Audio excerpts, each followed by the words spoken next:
کو دکھ دیا اس پہ اللہ کی لعنت، فرشتوں کی لعنت، زمین آسمان کی لعنت۔ نہ نماز قبول ہے، نہ روزہ قبول ہے، نہ صدقہ قبول ہے۔ کبیرہ شراب سے بچو، نشوں سے بچو، جھوٹ سے بچو، جھوٹ سے بچو، جھوٹ سے بچو، جھوٹ سے بچو۔ میرے نبی نے فرمایا میرا امتی ہر گناہ کر سکتا ہے، ایک جھوٹ نہیں بول سکتا، ایک دھوکہ نہیں دے سکتا۔ دھوکہ نہ دو، خاص طور پر یہاں کے لوگوں کو دھوکہ دینا تو بہت بڑی گراوٹ ہے۔ یہاں کی حکومت نے تمہارے ساتھ کیا کچھ نہیں کیا، تو انہی کو دھوکہ دو۔ ٹیکس بچانے کے لیے جھوٹ بولو، کتنے پیسے بچا لو گے؟ جھوٹ بول کے تم نے سارا ملک بچا لیا تو اللہ کی قسم گھاٹے کا سودا ہے۔ پیسہ نہ بچاؤ، سچ کو بچاؤ۔ سچ پراپرٹی ہے، پیسہ پراپرٹی نہیں ہے، سچ پراپرٹی ہے۔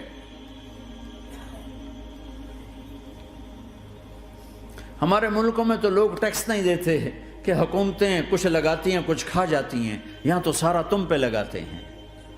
کیوں جھوٹ بولتے ہو؟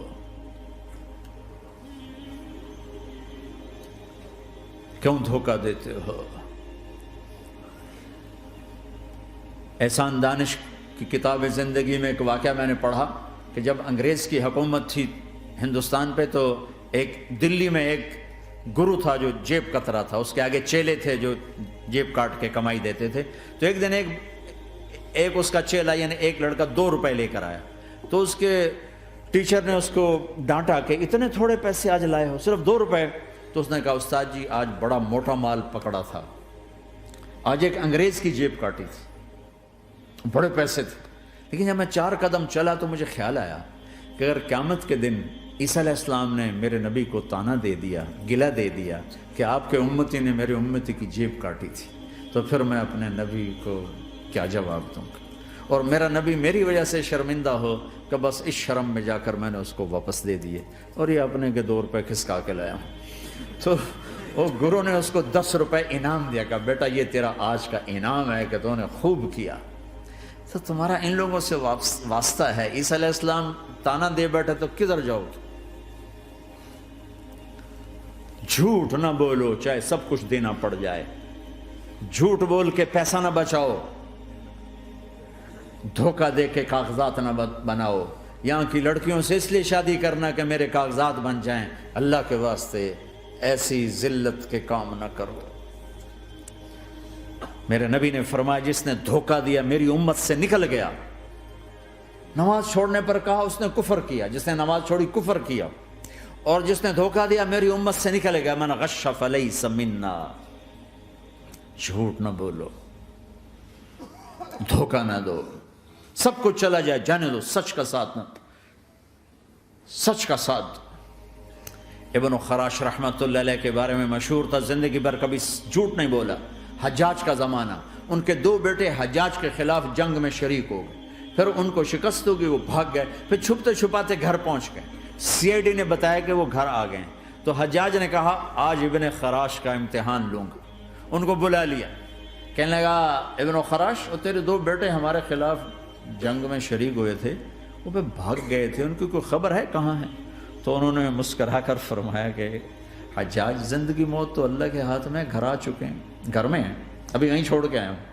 تو حجاج نے کہا تیرے سچ پر تیرے بیٹے تجھے ہدیہ کرتا ہوں، اگر تو جھوٹ بولتا تیرا سر بھی اڑا دیتا، تیرے بچوں کا سر بھی اڑا دیتا، تیرے سچ پہ تجھے تیرے بیٹے تحفہ دیتا۔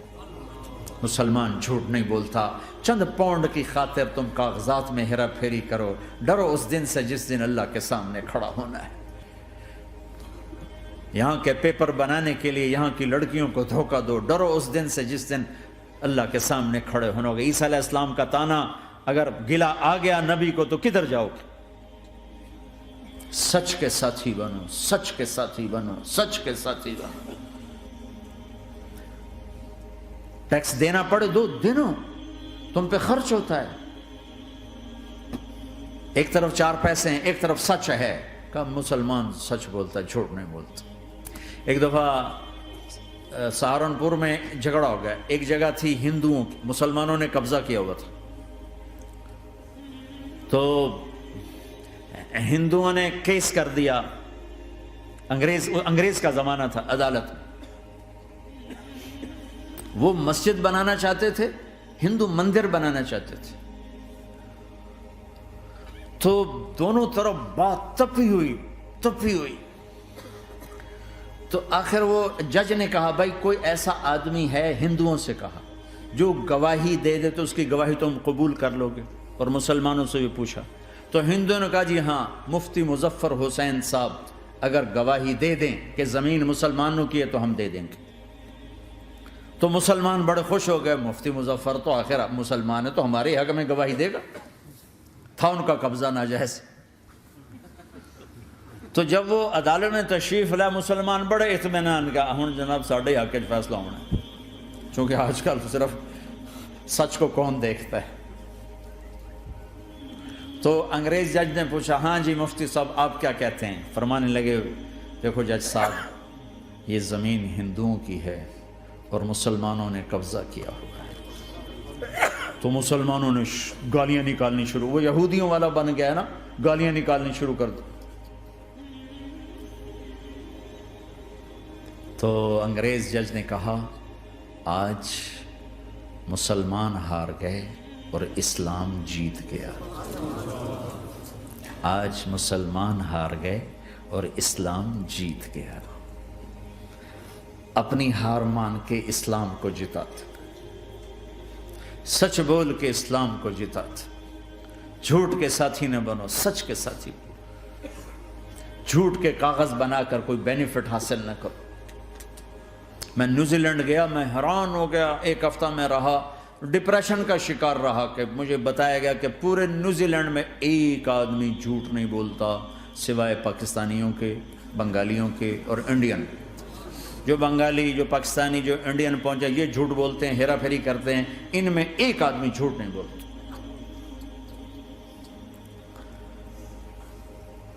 سچ تو ایک عالمی صفت ہے, جو اللہ کو نہیں مانتا وہ بھی کہتا ہے سچ بہت اعلیٰ چیز. اور تمہیں تو تمہارا نبی کہہ رہا ہے الصدق ینجی والکذب یہلک, سچ نجات دیتا ہے, جھوٹ ہلاک کرتا ہے. آپ تشریف لے جا رہے تھے, آپ کو آواز ہے یا رسول اللہ. آپ نے ادھر ادھر دیکھا, کوئی نظر نہیں آیا. پھر آواز ہے یا رسول اللہ. پھر آپ نے دیکھا تو ایک ہرنی آپ کو پکار رہی تھی. ہرنی وہ بندھی ہوئی رسی کے ساتھ. تو آپ اس کے قریب گئے, کیا ہوا؟ کہیں آپ کا ساتھی مجھے پکڑ کے لایا ہے, میرے چھوٹے چھوٹے بچے ہیں, بھوک سے وہ تڑپ رہے ہوں گے, آپ مجھے چھوڑ دیں, میں ان کو دودھ پلا کے واپس آ جاتی ہوں. اب وہ پرائی چیز ہے. تو آپ نے کہا اگر تو واپس نہ آئی تو پھر؟ کہ اگر میں واپس نہ آئی تو اللہ مجھے آگ میں ڈال دے, جہنم. تو آپ نے اس کی رسی کھول دی اور خود وہیں بیٹھ گئے. وہ دوڑتے دوڑتے پہاڑوں میں غائب ہو گئے اور آپ وہیں بیٹھے رہے. کچھ دیر کے بعد آپ نے دیکھا وہ پہاڑ سے اتر کر آ رہی تھی کہ یا رسول اللہ میں حاضر ہو گئی. تو آپ نے اس کو رسی سے باندھ کے وہیں کھڑا کر دیا اور خود وہیں بیٹھ گئے. تھوڑی دیر ہوئی تو وہ آ گئے شکاری جو نے شکار کیا تھا. تو آپ نے کہا, ان کا نام کوئی نہیں موجود, تو آپ نے کہا میرے بھائی میری ایک درخواست ہے, آپ پوری کریں گے؟ کہ یا رسول اللہ کیوں نہیں. کہ یہ ہرنی مجھے ہدیہ کر دو. کہ یا رسول اللہ سب کچھ آپ کا ہے. کہ بس مجھے ہرنی چاہیے. کہ آپ لے لیں. تو آپ نے اس کی رسی کھولی, کہ جا بیٹی اپنے بچوں کے پاس موج کر. سچ نجات دیتا ہے, جھوٹ ہلاک کرتا ہے. تو اس نے یوں آپ کے سامنے سر جھکایا شکریہ کا اور 4 قدم دوڑی, پھر پیچھے مڑی, پھر آپ کو دیکھا, پھر یوں سر جھکایا, پھر آگے گئی, پھر تھوڑی دور گئی, پھر یوں پیچھے مڑی, پھر آپ کو دیکھا, پھر یوں سر جھکایا, پھر جہاں تک وہ نظروں سے اوجھل نہیں ہوئی وہ آپ کو مڑ مڑ کے یوں سلام کرتی گئی. سچ تو ایک ہرنی کو نجات دے گیا, تمہیں نہیں دیکھا. تمہیں کس پاگل نے کہا جھوٹ بول کے پیسہ بچاؤ, جھوٹ بول کے کاغذ بناؤ, دھوکے دے کے پیپر بناؤ؟ اللہ کے واسطے اس حقارت والی سوچ سے نکلو. انسانیت پر داغ نہ بنو, ان کے قدردان بنو جنہوں نے تمہیں پاسپورٹ دیے, جنہوں نے تمہیں تعلیم کے مواقع دیے, تمہیں ہر شے میسر کی, اور آخری ممکن حد تک تمہیں ظلم سے بچانے کی کوشش کی. محسن کے اوپر کیوں آئے تھے اس دیس میں؟ آئے ہو تو پھر دھوکے سے بچو. جھوٹ, مسلمان کہیں بھی ہو دھوکے سے بچتا ہے. کیا اپنے پیٹ سے کپڑا اٹھانا, کہ حرم بیت اللہ کے اندر جیبیں کٹتی، بیت اللہ کے اندر جیبیں کٹتی، اور حاجی بیچارے کتنی دفعہ فریادیں کرتے ہوئے نظر آئے کہ جیب کٹ گئی، جیب کٹ گئی، بیت اللہ کے اندر، مسجد نبوی کے اندر